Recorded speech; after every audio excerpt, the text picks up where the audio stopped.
இப்போ ட்ரெண்டிங்கா போயிட்டு இருக்க ஒரு பயங்கரமான சீரிஸ்னா வேற யாரு நம்ம ஸ்ட்ரேஞ்சர் திங்ஸ் தான். ஸ்ட்ரேஞ்சர் திங்ஸ் சீசன் 5 இந்த சீரிஸோட வால்யூம் 1 ரிலீஸ் ஆயிடுச்சு. வந்த உடனே சும்மா பட்டையை கிளப்பிச்சுன்னு சொல்லலாம். ஏன்னா சீரிஸ்ல அந்த அளவுக்கு பட்டையை கிளப்பி வச்சிருப்பானுங்க. சும்மா இல்ல 4வது எபிசோட அந்த லாஸ்ட் அந்த மீட்ஸ் எல்லாம் அப்பா ஐயோ இன்டர்நெட்டே கிராஷ் ஆயிடுச்சு. அதெல்லாம் இன்ஸ்டாகிராம் ரீல்ஸ் எங்க பார்த்தாலுமே ஒரே வில் பயஸ் ஸ்ட்ரேஞ்சர் திங்ஸ் பா இந்த இன்டர்நெட்டே ஆட்சி பண்ற அளவுக்கு எப்படி இந்த ஸ்ட்ரேஞ்சர் திங்ஸ் இவ்வளவு இப்படி நல்லா வளர்ந்துச்சு, எதனால இப்போ இது இவ்வளவு ட்ரெண்டிங்கா போயிட்டு இருக்கு, ஏன் இந்த சீசன் ரொம்ப ரொம்ப பயங்கர ஃபேவரட்டா இருக்குன்னு சொல்லிட்டு இப்போ நான் உங்ககிட்ட சொல்ல போறேன். சிம்பிளா சொல்லணும்னா இந்த சீரிஸோட ரிவ்யூ. ஓகே ஓர பேசாம வீடியோக்குள்ள போயிடலாம். லெட்ஸ் கோ.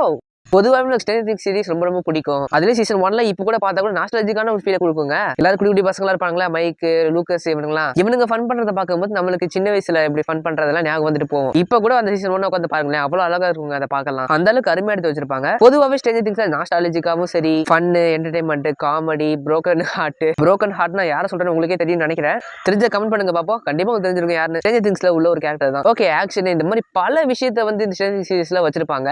என்னடா எல்லாமே சீரிஸ்ல இருக்கேடா, அப்ப எப்பறம் பிடிக்காம இருக்க முடியும், நீங்களே சொல்லுங்க பாப்போம். சோ மேக்ஸிமம் நிறைய பேருக்கு இந்த சீரிஸ் வந்து ரொம்ப ஃபேவரட்டான சீரிஸா தான் இருக்கு. பாஸ் கேம் ஆஃப் த்ரோன்ஸ் பாத்துட்டீங்களா? சும்மா மஜாவா இருக்கும்.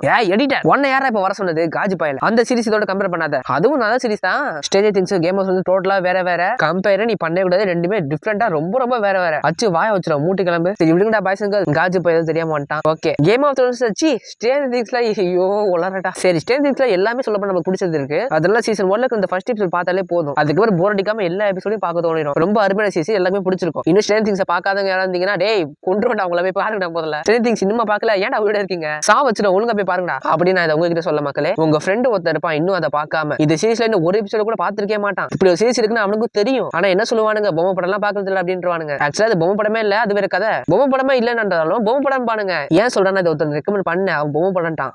ஒரே மனசு கஷ்டமாயிடுச்சு. இந்த மாதிரி உங்களுக்கு எவனாவது இருப்பான்னு நினைச்சுதான் சொன்னேன். அப்புறம் இங்கிலீஷ் படம் எல்லாம் பாக்குறது இல்லடா, இன்ட்ரெஸ்ட் இல்லடா, பாட்டி செத்துட்டாங்கடா அதெல்லாம் பாக்குறது இல்லடா, மொக்கையா இருக்கும்டா வேணாண்டா, எனக்குலாம் இந்த மாதிரி இங்கிலீஷ் படம் பார்க்கலாம் பிடிக்காதடா, எங்க அப்பாவுக்கு பிடிக்கல எங்க ஆட்டோ பிடிக்கல சீனை போட்டா விட்டுறோமா அப்படி ஸ்ட்ரேஞ்சர் திங்ஸே பார்க்காதவங்க பல பேர் இந்த மாதிரி டைலாக் அடிச்சு விட்டுருப்பானுங்க. இதுல ஏதாவது கண்டிப்பா உங்ககிட்ட சொல்லிருப்பானுங்க. அதனால இந்த வீடியோ அவனுக்கு அமுச்சு விட்டு, வீடியோ கூட தேவையில்லைங்க, இப்ப நான் பேசுறேன் பாத்தீங்களா, இதை வந்து ஸ்கிரீன் ரெக்கார்டர் பண்ணி கிளிப்பா பண்ணி அப்படியே அமுச்சு விடுங்க அவனுக்கு. அப்பயே இந்த சீரிஸோட அருமை புரியிட்டு நான் ஏன் இப்படி புலம்புறேன்னு கடைசியில புலம்பு விட்டானுங்க. ரெக்கமெண்ட் பண்றது குத்தமா? இந்த தம்பி வரப்பிரசாதம் வச்சுக்கூடாதுன்னு சொல்லி நம்ம கொடுக்குறோம், அவனுங்க வரப்பிரசாதம் வேணாங்கிறானுங்க. இவனுங்க மாதிரி ஆளால தான் நாடே குட்டிச்சோராகுது. சரி ஒழுங்க ஸ்ட்ரேஞ்சர் திங்ஸ் பார்த்தவங்களுக்கு சரி எல்லாருக்கும் இந்த சீரிஸ் ரொம்ப பிடிச்ச ஒரு சீரிஸா தான் இருக்கும். எல்லாரோட ஃபேவரட் கண்டிப்பா இந்த டாப்ல இருக்கும். பாஸ் எனக்கு கேம் ஆஃப் த்ரோன்ஸ் பாஸ். போடா கேம் ஆஃப் த்ரோன்ஸ் டாப்ல நம்பர் 1 தான் அர்த்தம் இல்ல, நம்பர் 2லயே நம்பர் 3ல கூட இருக்கலாம், அது ஒண்ணும் பிரச்சனை இல்ல. அப்போ உனக்கு கண்டிப்பா ஸ்ட்ரேஞ்சர் திங்ஸ் நம்பர் 2ல தானே இருக்கும். ஆமா பாஸ் ஸ்ட்ரேஞ்சர் திங்ஸ் நம்பர் 2ல தான் இருக்கு. ஆனா இந்த பாய் சீரிஸ் வைக்கலாம் தோணுது எனக்கு. டேய் எடிட்டர் நீ டாக்டர் கிட்ட போடா, காஜ் ரொம்ப முத்தி போயிருச்சு, காஜி மச்சி நீ அவனை பத்தி தெரியலங்க மக்களே. நம்ம எல்லாருக்குமே ஃபேவரட்டா தான் இருக்கு. இதை எத்தனை வாட்டரா சொல்றது நானு. ஆனா ஸ்பெசிபிக்கா இந்த சீசன் 5 வந்து ஒரு முக்கியமான ஒரு விஷயத்தை வந்து சொல்ல பிரேக் பண்ணிடுச்சு. எப்படி சொல்ல, இன்டர்நெட்டே பயங்கரமா பிரேக் பண்ணிடுச்சு. அது என்ன விஷயம்னு கொஞ்சம் லேட்டா சொல்றேன். அதுக்கு முன்னாடி சீரிஸோட கதை எப்படி இருக்கு, அதோட எப்படி சொல்றது விஎஃப்எக்ஸ் அதெல்லாம் பாத்துருவோம். கதையை சொல்ல போனா கொஞ்சம் கரெக்டா தான் கொண்டு போயிட்டு இருக்காங்க. நல்லா இன்ட்ரெஸ்ட் ஆகி போச்சு. எந்த இடத்துல லேக் அடிக்கல, என்ன பொறுத்த வரைக்கும் லேக் அடிக்கல சுத்தமா. ஒவ்வொரு எபிசோடுமே கிளிஃப் ஹேங்லயே முடிக்கிறது. அதுக்கப்புறம் ஐயோ என்னடா அது இந்த எபிசோட போய் தூங்கணுமா இல்ல தூங்க வேணாம், இல்ல நம்ம இந்த எபிசோட் பார்த்து முடிச்சு தூங்கும்னு சொல்லிட்டு அந்த எபிசோடே பார்த்து முடிச்சு தூங்கும்போது அதுலயும் கிளிஃப் ஹேங்கோட முடிப்பானுங்க. ஐயோ எதுக்கப்ப என்ன நடக்குன்ற மாதிரி தோணிட்டு அதுக்கு மறுபடியும் அந்த மொத்த எபிசோடே அப்பயே உட்காந்து பாத்துரும். இல்ல அந்த வால்யூம் 1 மொத்தம் பாத்துரும். நம்மள தொடர்ந்து பார்க்க வைக்கிற அளவுக்கு ஸ்கிரீன் பிளேவும் அந்த ரைட்டிங்கும் அந்த அளவுக்கு அவ்வளவு அருமையா இருந்துச்சு. விஎஃப்எக்ஸ் அடிச்சுக்க முடியாது, நிஜமாலே விஎஃப்எக்ஸ் சும்மா உண்மையிலே தெரிக்க விட்டுருக்கானுங்க. சீசன் 5 கொஞ்சம் நல்லா எக்ஸ்ட்ரானரி எஃபர்ட் போட்டுருக்காங்க. நல்லா விஎஃப்எக்ஸ் எல்லாம் பண்ணி நல்லா பண்ணிருக்காங்க. எந்த இடத்துலயும் விஎஃப்எக்ஸ் வந்து அடியே வாங்கலங்க. அப்புறம் பிஜிஎம் வைஸாவும் சரி சூப்பருங்க. அப்புறம் மைக் அண்ட் லெவன் இவங்க 2 பேருக்குள்ள அந்த கனெக்ஷன் பாண்டா ரொம்ப அருமையாவே காட்டுறாங்க. இதுக்கு மேல இந்த சீசன்ல வந்து உங்களுக்கு பிரச்சனை அந்த மாதிரி காட்டுவானுங்க. அஃப்கோர்ஸ் லவ்ல வந்து பிரச்சனை தான் செய்யும். லவ்ல எல்லா ஃபீலிங்ஸும் இருக்கும். சண்டை, ஹாப்பினஸ், சேட்னஸ், கோவம் எல்லாமே தான் இருக்கும். அதான் லவ். ஆனா சீசன் 3 சீசன் 4ல வந்து மைக்கும் லெவனும் அதிகமா சண்டை போற மாதிரி தான் நம்ம அதிகபட்சம் பார்த்திருப்போம். இல்ல அதிகபட்சம் இல்ல, ஒரு கொஞ்சம் பட்சம் பார்த்திருப்போம். ஆனா இந்த சீரிஸ்ல மைக்குக்கும் லெவனுக்கும் அவங்க பாண்ட் வந்து அவ்வளவு அழகா இருக்கு நிஜமாலே. அப்புறம் லூக்கஸ் அண்ட் மேக்ஸ் வந்து இந்த சீசன்ல நல்லா புரிஞ்சிருப்பா. லூக்கஸ் எந்த அளவுக்கு மேக்ஸ் லவ் பண்றான்னு. ஏன் அதை வந்து அவ கண்கூடாவே பார்த்துட்டா. இதுக்கு மேல என்ன வேணும்? என்னதான் எத்தனை நாளானாலும் எத்தனை வருஷம் ஆனாலும் லூக்கஸ் வந்து மேக்ஸ்க்காக வெயிட் பண்ணிட்டு இருக்கான். அந்த ஒரே பாட்டை போட்டு எப்படி சொல்றது மேக்ஸ் திரும்ப வந்துருவாளா சொல்லிட்டு ரொம்ப ஏங்கி எப்படி சொல்றது ரொம்ப ஃபீல் பண்ணிட்டு இருக்கான். அந்த அளவுக்கு மேக்ஸ் லவ் பண்றான். அதை எப்படி சொல்றது மேக்ஸும் அதுக்கேற்ற மாதிரி அவனை புரிஞ்சுக்கிட்டு இப்போ ரொம்ப லவ் பண்றான். ஆனா மேக்ஸ் இப்பதான் மேக்ஸ் வந்து எப்பதான் இந்த மாதிரி லூக்கஸ் மீட் பண்ணுவோம், எப்ப திரும்ப ஃப்ரெண்ட்ஸோட சேருவோம் சொல்லிட்டு ரொம்ப ஏங்கிட்டு இருக்கா. ஆனா என்ன பண்றது, அதாவது வெக்னாவோட அந்த ஒரு வேர்ல்டுல ஏதோ ஒன்று சம்திங் ஏதோ ஒன்று அந்த மாதிரி சம்திங்ல ஏதோ ஒன்று மாட்டிட்டு இருக்கா. மேக்ஸ் தப்பிச்சு போறதுக்காக போராடிட்டு இருக்கா. லூக்கஸ் ஒரு பக்கம் வெயிட் பண்ணிட்டு இருக்கான். இவங்க திரும்ப ஒன்னா சேர போறாங்கன்ற மாதிரி அதை பார்க்கறதுக்கு ரொம்ப ஆர்வமா இருக்கேன். எப்படி கொண்டு போறாங்க பாப்பா அந்த சீசனே. அப்புறம் புதுசா இன்னொன்று காட்டியிருக்காங்க. ஸ்டீவுக்கும் ஜானதானுக்கும் ஜானதனுக்கும் என்ன தெரியல ரொம்ப முட்டிக்கிறாங்க இந்த சீரிஸ்ல. ஒரு 2 பசங்களுக்குள்ள அதிகமா ஒரு பிரச்சனை இருக்குன்னா அது என்ன சண்டையா இருக்கும்? கண்டிப்பா லவ் மேட்டர் தான். பசங்க 2 பேர் சண்டை போறாங்கன்னா அப்ப என்ன அர்த்தம்? பொண்ணு தான். நான்சிக்காக 2 பேரும் நான்சியோட கவனத்தை ஈர்க்கிறதுக்காக ரொம்ப தாறுமாறா அடிச்சுக்கிறானுங்க. அந்த மாதிரி அவங்க அடிச்சுக்கிற சீன்லாம் பார்க்கும்போது ரொம்ப காமெடியா தாங்க இருக்கு. ஆனா ஜானதன் நான்சி தான் ஆல்ரெடி ரொம்ப லவ் பண்றாங்களே, அப்ப இதுக்கு எப்படி சொல்றது? இந்த ஜானதன் எதுக்கு இந்த அளவுக்கு எஃபர்ட் போடுறான்னு எனக்கு ஒண்ணுமே புரியல. ஒருவேளை ஸ்டீவ் வந்து நான்சி தட்டி தூக்கிடான்னு சொல்லி ஜானதன் பயத்துல விட்டானோ, அங்க ஆளுக்கு அல்லு கிளம்பிடுச்சு போல. அதான் 2 பேரும் மாத்தி மாத்தி போட்டி போட்டு இருக்காங்க. இவங்க 2 பேரும் இது அடிச்ச நேரத்துல அங்க நான்சியோட தங்கச்சி ஹாலியை காணும். வெக்னா வந்து ஹாலியை தூக்கிட்டு போயிட்டான். அவங்க அப்பா என்னன்னா கோமாக்கு போயிட்டாரு. கோமாக்கு போயிட்டாரா? ஐயோ சரியா தெரியலையே. கரெக்டா தான் சொல்றேன்னு நினைக்கிறேன். கோமா தான் போயிட்டு நினைக்கிறேன், சரியா தெரியல. அவங்க அம்மாக்கு சிவியரான டேமேஜ். இவ்வளவு பிரச்சனையில அவ இருக்கா. இதுல என்னன்னா இவனுக்கு 2 பேரும் நான்சியோட கவனத்தை இருக்கிறதுக்காக அப்படி போட்டி போட்டுக்கிட்டு டேஷ் என்னடா பண்றீங்க, எங்க என்ன நடக்குது, என்ன பண்றானுங்க, என்னடா சண்டை போட்டு இருக்கீங்கன்ற மாதிரி தான் இருக்கும். இவங்க 2 பேரும் சண்டை போடுறது காமெடி தான் வச்சிருக்காங்க. பட் இருந்தாலும் அது கொஞ்சம் கம்மி பண்ணிக்கலாம். அப்புறம் இந்த சீரிஸ் டஸ்டினை பத்தி நம்ம பேசி ஆகணும். டஸ்டின் வந்து எடியோட மறுஉருவமாவே இப்ப காட்டுற மாதிரி ட்ரை பண்றானுங்க. எடி இறந்து போனது டஸ்டினோட மனசுல ஆழமா ரொம்ப பதிஞ்சு போச்சு. அவனோட ஆக்ஷன் நோட் பண்ணீங்க தெரிஞ்சிருக்கும். அவன் அப்படி எடி மாதிரி முடிய வாழ்த்துட்டான். அது மட்டும் இல்லாம ஹெல்ப் ஃபயர் கிளப்ப திரும்ப ஆரம்பிக்க போறேன், திரும்ப ஸ்கிராச்ல இருந்து ஆரம்பிக்க போறேன்ற மாதிரி சொல்லிட்டு இருக்கான். ஆனா பேசுறது ஓகே, திரும்ப எதுக்கு அவங்கள போய் வம்பு பண்ணிக்கிட்டேன்றா எனக்கு ஒன்னும் புரியல. இங்க ஹெல்ப் ஃபயர் கிளப்ப ஆரம்பிக்கிறதை விட வெக்னாவை தேட ஒரு முக்கியமான கிராலிங் இந்த பக்கம் ஓடிக்கிட்டு இருக்கும். ஆனா டஸ்டின் அந்த பேஸ்கெட் பால் பிளேயர்ல இருக்கவங்க கிட்ட போய் வம்பு வச்சுக்கிட்டு மூக்கு பஞ்சராய் தான் திரும்ப வருவான். இங்க இவ்வளவு பிரச்சனை நடக்குது, அதை போட்டு தேவையில்லாம இந்த மாதிரி ஹெல்ப் ஃபயர் கிளப் திரும்ப ஆரம்பிக்க போற மாதிரி சொல்லிட்டு இருப்பான். உலகம் இந்த நம்ம ஹெல்ப் ஃபயர் கிளப் ஆரம்பிக்க முடியும். வெக்னா அந்த பக்கம் உலகத்தையே மாத்த போறேன் அழிக்க போறேன்ற மாதிரி திரும்பிட்டு இருக்கான். இவன் என்ன ஒரு பக்கம் ஹெல்ப் ஃபயர் கிளப் ஆரம்பிக்க போறேன்ற மாதிரி சண்டை போட்டு இருப்பான். அதை பார்க்கும்போது கொஞ்சம் கடுப்பா தான் இருந்துச்சு. பட் டஸ்டினுக்கு அது எந்த அளவுக்கு முக்கியமான விஷயம் நம்ம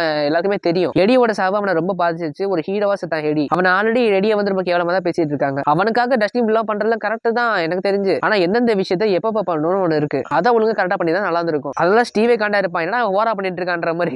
ஸ்டீவ் மட்டும் இல்ல, மைக்கு, லூக்கஸ், டஸ்டிங்கிற பாருங்க, வில்லு, இவனுங்க எல்லாருமே என்னடா டஸ்டின் மென்டல் ஆயிட்டானான்ற மாதிரி வச்சுட்டு இருப்பானுங்க. அந்த மாதிரி தான் ஆள் பண்ணிட்டு இருப்பான். இப்ப இருக்கிற புது டஸ்டின் ஓகே தான். பட் பழைய டஸ்டின் தாங்க எனக்கு ரொம்ப பிடிக்குமே நிஜமாலே. அந்த டஸ்டி பண்ணுன்ற அந்த கேரக்டர் ரொம்ப ரொம்ப மிஸ் பண்றேன். அந்த பழைய டஸ்டின் கொஞ்சம் கொண்டு வாங்கடா. அப்புறம் அதாவது 11 ஹாப்பர் வந்து 11 வந்து இந்த சீசன் ரொம்ப ட்ரெயின் பண்ணிருக்காரு. அவளும் பக்காவான ஒரு வீராங்கனை மாதிரி ஆயிட்டா. சண்டைக்கு வேகமா ட்ரைனிங் தான் எடுக்கிறா, பண்ண எல்லாம் பொலகரா போட்டு. ஆனா அவளே அடக்கிற மாதிரி ஒரு கிரிப்டோனைட்டை ஒன்று கொண்டு வந்துட்டானுங்க. அந்த ஒரு சவுண்ட் வேவ்ஸ் வந்து எப்படி சொல்றது, 11ஓட பவரை யூஸ் பண்ண முடியாது தடுக்குது. ஏன் பவர் மட்டும் என்ன, அவளால நகரவே முடியல சொல்ல போனா. அந்த அளவுக்கு அந்த கிரிப்டோனைட் வேவ்ஸ் வந்து ரொம்ப மோசமா இருக்கு. அந்த கிரிப்டோனைட் வேவ்ஸ் எனக்கு தெரிஞ்ச அந்த நம்பர் 8 தான் இருக்கும். நம்பர் 8 வந்து கடைசியில காட்டியிருப்பாங்க. 11 வந்து வெக்னா நினைச்சு உள்ள போயிருப்பா. ஆனா வெக்னா அங்க உள்ள இல்லாம நம்பர் 8 தான் உள்ள இருப்பா. அவளோட பவரை வச்சுதான் இந்த மாதிரி கிரிப்டோனைட்டை உருவாக்கி 11 வந்து பிடிக்கலான்ற மாதிரி ட்ரை பண்றானுங்க. எனக்கு தெரிஞ்சு இப்படிதான் இருக்கும்னு நினைக்கிறேன். நம்பர் 8க்கு ஒரு ஸ்பெசிபிக்கா ஒரு பவர் இருக்கும். இல்லாத விஷயத்தை ஒருத்தவங்களுக்கு காமிக்கிறது. அவளை கொஞ்சம் நல்லாவே யூஸ் பண்ணிருக்கலாம் இந்த சீசன் 2லலாம். ஆனா 11க்கு தேவையான இன்ஃபர்மேஷன் கொடுத்துட்டு அதுக்கப்புறம் அவளை பாட்டு டாடா சி கூட்டு போய் சொல்லிட்டு 11 டாடா கட்டி கிளம்பிடுவா. அதுக்கப்புறம் சீசன் 3லயும் 4லயும் சரி அந்த கேரக்டர் எங்கேயும் தொட்டிருக்க மாட்டாங்க. இப்போ இந்த சீசன் 5 வந்து நம்பர் 8 திரும்ப கம் பேக் கொடுத்துட்டாங்க. இப்போ சூப்பர் பவர்ஸ்ல 2 பேர் இருக்காங்க, நம்பர் 8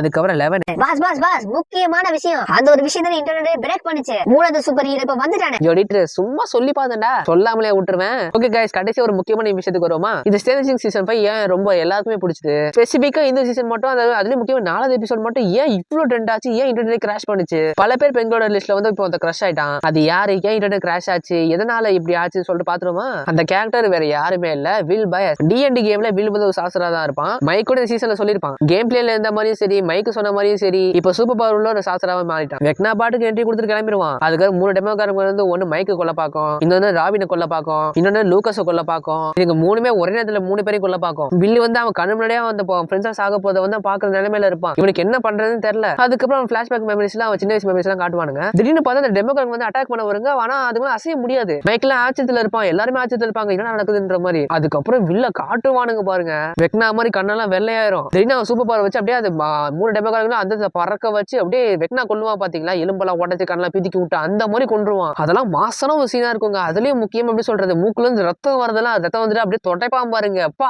வில்லடாதுன்ற மாதிரி.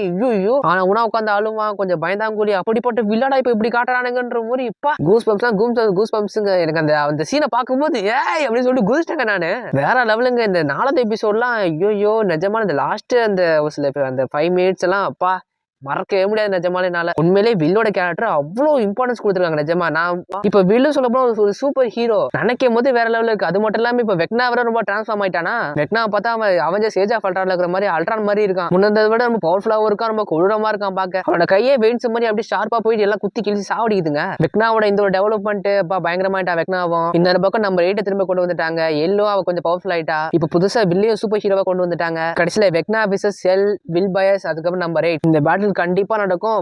தரமா இருக்க போது, கண்டிப்பா வெயிட் பண்ணியே ஆகணுங்க. நியூ இயருக்கு வரப்போகுது. கிறிஸ்மஸ்க்கு ஒரு வால்யூம் வரும், அதுக்கப்புறம் நியூ இயருக்கு கடைசியா ஒரே ஒரு எபிசோட் மட்டும் வரும். அதுல இருந்து மொத்தமா ஸ்ட்ரேஞ்ச் திங்ஸே முடிய போகுது. என்னென்ன காட்ட போறாங்க தெரியல, பொறுத்து வந்து பார்ப்போம். நான் செம்ம ஆர்வமா இருக்கேன், நீங்களும் ஆர்வமா இருக்கீங்கன்னு சொல்லிட்டு மறக்காம கமெண்ட் பண்ணுங்க. சரி, ஓகேப்பா, இதோட இந்த வீடியோ முடிஞ்சது. இந்த வீடியோ பிடிச்ச லைக் பண்ணுங்க, நம்ம சேனல் சப்ஸ்கிரைப் பண்ணிக்கோங்க, பக்கத்துல பெல் ஐகானை ஆல்ல பிடிச்சுக்கோங்க. டிஸ்கிரிப்ஷன்ல ஸ்டடி இருக்கு, அங்கே போய் மறக்காம ஃபாலோ பண்ணிக்கோங்க, ரொம்ப உதவியா இருக்கும். இதுக்கப்புறம் அடுத்த வீடியோல பார்ப்போம். Okay, bye bye.